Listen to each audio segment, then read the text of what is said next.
అనగనగా ఒక అడవిలో తోడేలు ఉండేది. అడవిలో జంతువుల్ని చంపి తిని ఆకలి తీర్చుకునేది. ఒక్కొక్కసారి మాత్రం ఎంత వెతికినా దానికి ఆహారం దొరికేది కాదు. అలాంటప్పుడు అర్ధరాత్రి పూట అందరూ నిద్రపోయే సమయంలో అడవి దగ్గరలో ఉన్న గ్రామానికి వెళ్ళి మేకల్ని చంపి అడవికి తెచ్చుకొని తింటూ ఉండేది. తోడేలు చేసే పనులను ఆ అడవిలో ఉండే ఒక కోతి కుతూహలంగా గమనించేది. ఆ విషయం తెలుసుకున్న తోడేలు తను చేస్తున్న పనుల గురించి కోతికి గొప్పలు చెప్తుండేది. యజమానులకు తెలియకుండా మేకలను ఎలా చంపుతుందో కోతికి వివరించి చెప్పేది. ఆ మాటలు విన్న కోతికి తోడేలు ఊరి వాళ్ళ కళ్ళు కప్పి మేకల్ని ఏ విధంగా పట్టుకుంటుందో చూడాలనిపించేది.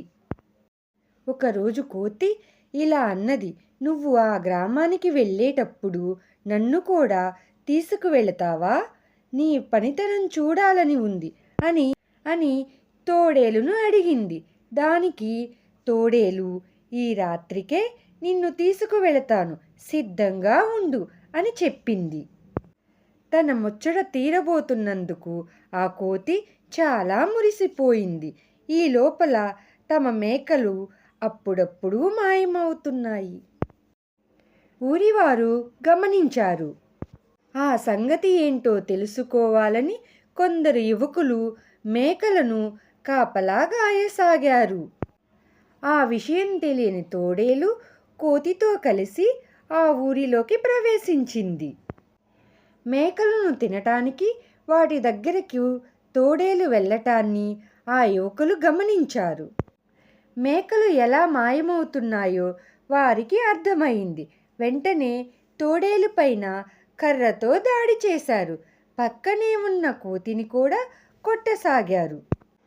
ఆ దెబ్బలు తట్టుకోలేక కోతి, మీ మేకలు తినడానికి వచ్చింది తోడేలు, నేను కాదు కదా, నన్నెందుకు కొడుతున్నారు, వదిలేయండి అని ప్రాధేయపడింది. తోడేలుకి సహాయంగా వచ్చిన నిన్ను ఎలా విడిచిపెడతాం అంటూ ఇంకాస్త గట్టిగా కొట్టసాగారు ఆ యువకులు. తోడేలు వైపు తిరగగానే కోతి నెమ్మదిగా అక్కడి నుంచి తప్పించుకున్నది. బతుకు జీవుడా అనుకుంటూ అడవికి చేరింది. దొంగతనం చేయటమే కాదు, దొంగ పనులు చేసేవారి పక్కన ఉండటం కూడా తప్పే. ఇంకెప్పుడు అలాంటి బుద్ధి తక్కువ పనులు చెయ్యకూడదనుకుంటూ లెంపలు వేసుకుంది. ప్లీజ్ సబ్స్క్రైబ్ చేసుకోండి, లైక్ చేయండి, వీలైతే కామెంట్ చేయండి.